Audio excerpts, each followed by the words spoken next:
काही लोकल कसब्यातल्या लोकांना अनस्टेबिलिटी येत होती त्याच्यामुळे. बरं. त्यामुळे त्यांनी नको व्हायला बाबा.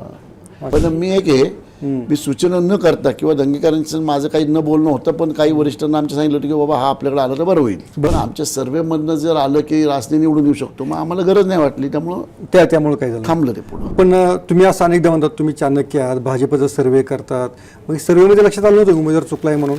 आता आमच्यापर्यंत सर्वे कसं येतो की सर्वे जेव्हा होतो तेव्हा राष्ट्रीय म्हणजे महाराष्ट्राचे अध्यक्ष असतील, आमचे नेते असतील देवेंद्र फडणवीस आणि बावनकुळे साहेब आणि पालकमंत्री चंद्रकांतदादा पाटील, बरं. हे तिघं सर्वे करतात. हे तिघं सर्वे त्यांनी यावेळेस काय केलं की त्यांनी तिघांनी तो सर्वे केला आणि दिल्लीला पाठवला. बरं. तो आम्हाला दाखवला असताना आम्ही सांगितलं असतं इथं चुका होतं, तिथं चुका होतं, हा नाही चालणार, तो नाही चालणार, का नाही चालणार त्याची कारणं दाखवली असते आम्ही. बरोबर. ओके. तुम्ही पाहिलं असेल की रासनेंना त्यांच्या मंडळाने निग्लेक्ट केलं. कशामुळे निग्लेक्ट केला सगळं? काय त्यांचं इंटरनल असेल बाबा. मी एका कार्यकर्त्याला मंडळाचे विचारलं काय रे बाबा असं का करता तुम्ही, तो म्हणला आमचा गणपतीच घेऊन टाकेल. हो.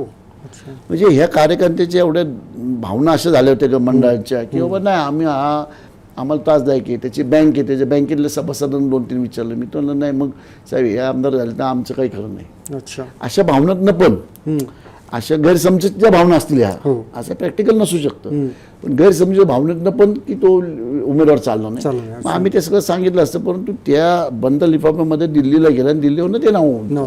पण अनेक अशी चर्चा होती, जे रवींद्र धंगेकर जे काँग्रेसचे निवडून आलेले आहेत ते तुमच्या संपर्कात होते आणि त्यांनी भाजपमध्ये देखील याची तयारी दाखवली होती किंवा तुम्ही त्यांना तसं ते प्रस्ताव ठेवलेला होता?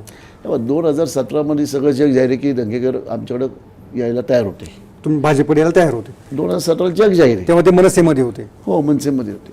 पण त्याच्यामध्ये आमच्या नेत्यांना, मुंबईतल्या नेत्यांना, महाराष्ट्रातल्या नेत्यांना काही लोकल कसब्यातल्या लोकांना अनस्टेबिलिटी येत होती त्याच्यामुळे. बरं.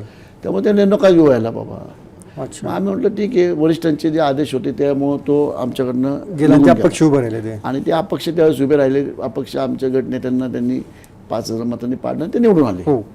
मग तो विषय संपलेला आहे. 2017 तो विषय संपलेला आहे. म्हणजे पण आत्ता काय झालं? आत्ता जेव्हा विधानसभा निवडणूक लागली तेव्हा त्यांना भाजप प्रवेशाची ऑफर किंवा सूचना तुम्ही त्यांना केलेली होती का?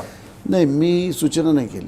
पण मी एक आहे, मी सूचना न करता किंवा दंगेकरांचं माझं काही न बोलणं होतं, पण काही वरिष्ठांना आमच्या सांगितलं होतं की बाबा हा आपल्याकडे आला तर बरं होईल. बरोबर. ओके. अच्छा. हा उमेदवार आपल्याकडे आला बरं तर बरं होईल, आपल्याला सोपी जाईल निवडणूक. हे मी खालपासून दिल्लीपर्यंत सगळ्यांना सांगितलं होतं. काय म्हणजे पण तसं त्याच्यावर सिरियस चर्चा काय होणार, तसं प्रपोजल वगैरे गेलेलं नव्हतं. पण आमच्या सर्वेमधनं जर आलं की रासने निवडून येऊ शकतो, मग आम्हाला गरज नाही वाटली, त्यामुळं त्यामुळे काय झालं थांबलं ते पुढे.